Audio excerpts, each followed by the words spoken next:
इंसानी खून मुख्तलिफ रतूबतों से बना सिर्फ सयाल मादा नहीं बल्कि इससे कहीं बढ़कर है।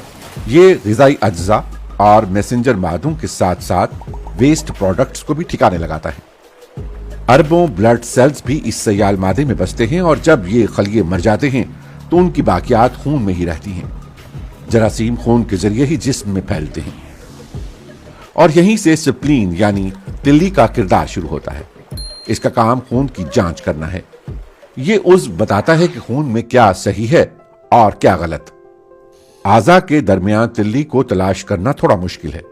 ये पेट के बाएं कोने पर निचली पसलियों, जिगर, मैदे और गुर्दों के दरमियान वाक़ई होती है।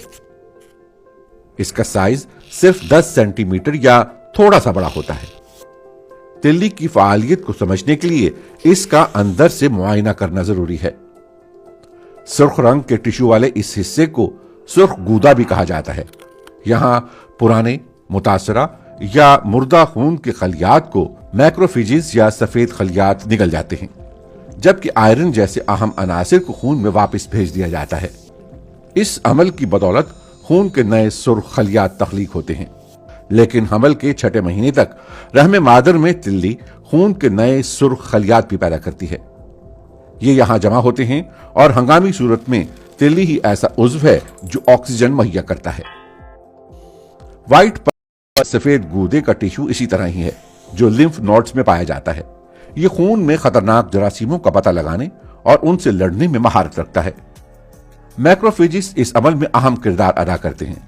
वो सबसे पहले नुकसानदेह बैक्टीरिया तलाश करते हैं और फिर एसिड्स और एंजाइम की मदद से उन्हें मार देते हैं। जरासीम का पता चलने के बाद इनकी मालूमात मुदाफियती निजाम में मौजूद दीगर खलियों तक पहुंचती है ताकि उनकी शनाख्त मुमकिन हो सके। इस अमल के दौरान तिल्ली हमला आवरों से लड़ने के लिए सफेद खून के खलियों को भी तरबियत देना शुरू कर देती है। अगरचे तिल्ली अहम इंसानी उज़्व है, लेकिन मजबूरी हो तो इंसान इसके बगैर भी जिंदा रह सकते हैं। दीगर आज़ा जैसा जिगर, हड्डी का गूदा, थाइमस और लिम्फटिक सिस्टम इस उज़्व की कमी को पूरा कर सकते हैं। लेकिन जिन लोगों की तिल्ली गैर फाल हो जाती है उनका मुदाफियती निजाम कमजोर पड़ जाता है और उन्हें बीमारियों से बचने के लिए इजाफी तहफ़्फ़ुज़ की जरूरत होती है।